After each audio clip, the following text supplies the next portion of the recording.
So here we are, we're at the California State University in Long Beach, and behind me you can see this big, beautiful blue pyramid. This is where the National Alliance for Grieving Children is having their 13th annual symposium. We are going to have the opportunity to meet some of the people who have been in this industry for 15 to 20 years. We're going to learn a lot, so we'll see you in there. So share with us who you are and where you're from and what brought you here to the National Alliance of Grieving Children. I'm Olivia Narvaez. I am the program director for the Children's Grief Center of El Paso. And I came to this conference. This is my first time. I've only been at the Grief Center for about a year. So I came to see more program ideas and get a wider range of programs for our place and take it back and help our one-day bereavement camp that we have for military families also. How did you get involved in working with your center? Well, you were a volunteer. I was a volunteer. And I wouldn't have said that I had any personal experiences in grief when I came as a volunteer. I wanted to learn how to work with children. And since that time that I started between volunteering and getting hired as a staff, a very good friend of mine committed suicide.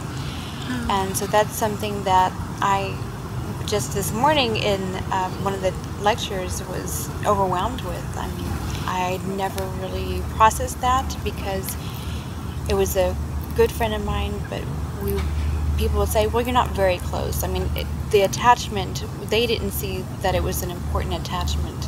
So it was rather dismissed. And that's one of the things that I think we take for granted, that it doesn't matter if you perceive that the attachment was close or not. If I'm perceiving that, then it was. It's like, I'm just, something very recent is this Michael Jackson thing.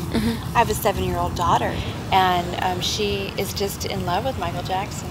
She thought she was going to marry Michael Jackson when she grew up, and no matter how many times we explained, well, probably not, you know, she would say, no, I am. So I don't want to negate her experience and what she's feeling. I know it hurts her, and I know she's just confused and trying to figure out what it means to her in her 7-year-old brain. And so I'm really excited to get home and see how she's doing. Yeah. So with your work at the Grief Center, like, what are some of the tools that you've learned from there that you're going to use with your daughter in this scenario? The #1 rule is that you have to be honest. It's so much easier to work with the truth than it is to try and recover from a lie. So we ask all the parents when they come in to tell their children exactly how they died in age-appropriate language and what that means. So if it was a suicide, say it was a suicide, and explain that that was a brain illness and that's why this person did that.